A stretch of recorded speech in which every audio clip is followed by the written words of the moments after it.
I understand exhaustion. Exhaustion and I have a long-standing and deeply intimate knowledge of one another. He knows how to slip into my life and make me miserable, and I know that he enjoys doing it. Now, as Bill said, I come from a factory town called Lynn, Massachusetts. It's an urban tenement, sort of high crime place. A lot of good people there, but it's not a place to be naive, I suppose, is the best way to say it. And I have always installed security systems in people's houses for a living, which is what Bill referenced. And when people would ask me about it, I would say to them, me being an alarm installer is really a public service. And when they would ask me to elaborate, I would say, well, for the past 20 years, I've really just been trying to keep my friends out of other people's houses. You're welcome.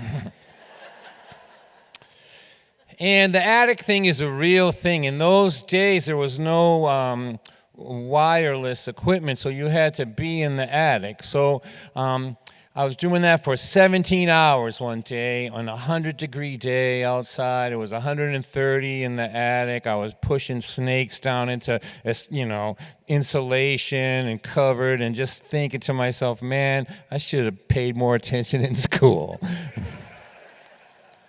So when I got home, I was the kind of tired that makes you want to sit in a puddle and cry, like that kind of tired and dirty and all that. And I took a shower and I went into bed. And my daughter's bedroom is next to the bedroom where my wife and myself in exhaustion sleep. And there's no door on her bedroom, and so sound travels between the two rooms pretty easily. So I'm laying in bed. I'm as tired as a human being can be. I can hear the 5 a.m. setting on the alarm clock actually taunting me. I'm going to ring as soon as you close your eyes, big guy. And I just need sleep. I need this much sleep, a molecule of sleep, a modicum, just a morsel of sleep. But I'm being denied this cure to my problem by the shrieks and wails of hysterical teenage laughter coming from my daughter's bedroom. She's 15 years old, and she's on the phone with her best friend. Now, there are many unique sounds on this planet, but the sound of a 15-year-old girl laughing on the phone with her best friend is a sound that is not like any other sound on planet Earth. There's shrieks and wails and screams and hysteria, and all of them are like tiny arrows piercing my already diminished cranium, trying to murder me.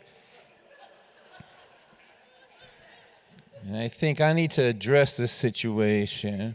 So I lay in bed and I start to conjure up my available dad identities. I have several of them. So the first dad identity that comes to mind is the blusterer, the guy that likes to yell. And I think, if I give this guy the job, what will happen? And I know what will happen. He would storm over to my daughter's bedroom. He would stand in the doorway and he would say, I am trying to get some sleep here. You don't care that I have to get up at 5 in the morning. Why should you? You get to sleep till noon. It would never even occur to you that other people might be living in this house.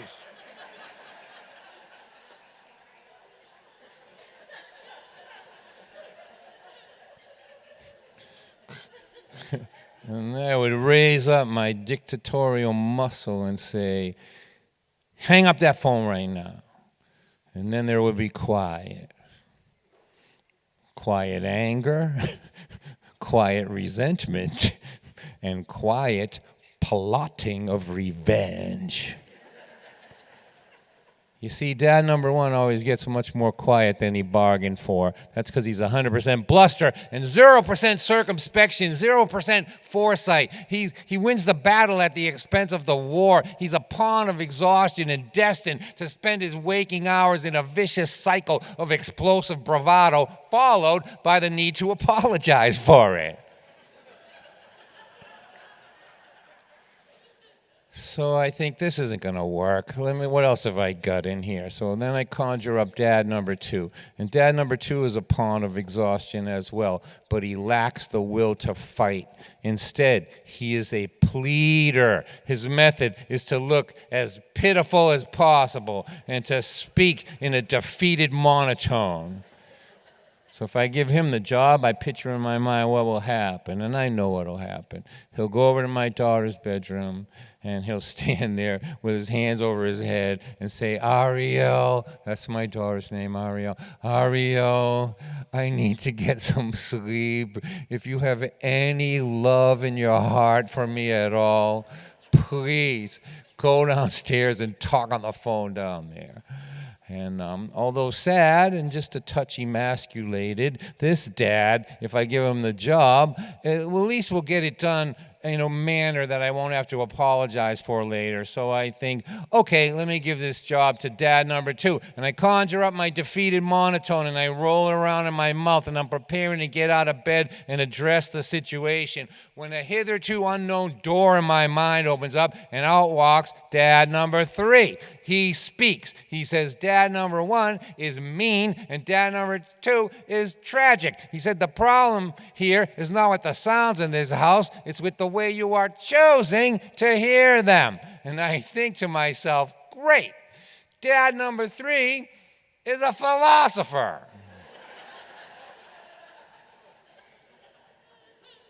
I say, is this going to take long? I really need to get some sleep here. And he tells me to be quiet. And he continues, let's take a look at what we actually have here. You are about to take action that will curtail the sounds of laughter in your home. Is this really what you want? Don't you know that the sounds that happen in a home are part and parcel of the memories that are created there? Be careful how much of this quiet that you wish for. Quiet is what happens in a home when you are alone in it, Dawn White. I'm on a first-name basis with my imaginary dads. Says, be careful how much of this quiet you wish for. And then he says it again. He says the problem here is not with the sounds in this house. It's with the way you are choosing to hear them. And then I get it.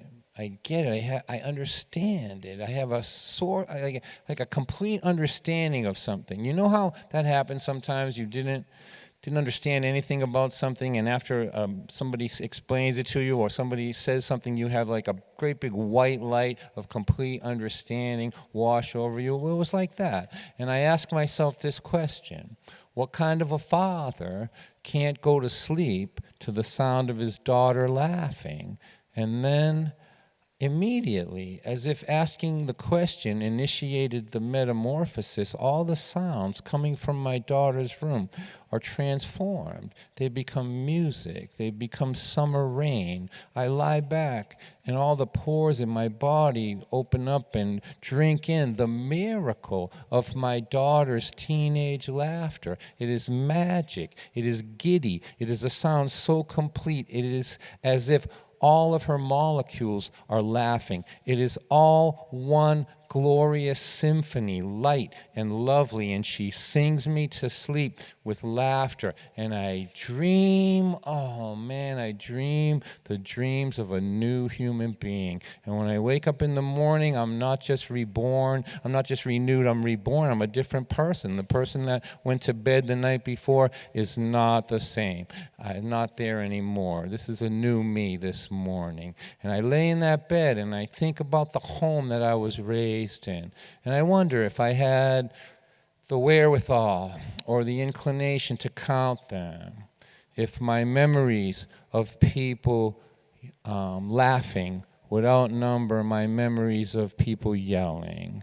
I think about that for a while. I think about all the people who came before me and all the things they handed down, the generations, good and bad. I picture like a long chain like that, and I think maybe we're breaking a link here. Maybe this will be the last time that yelling at your kids and thinking that that's the that's the way to succeed is handed down to every generation. So I climb out of bed. I put on my rotten boots that are full of insulation, and I stand in the doorway of my daughter's bedroom. I gaze in upon her sleeping figure, beautiful and at peace. I whistle a line from her favorite pop song, and I don't just begin my day, I begin my new life. Thank you.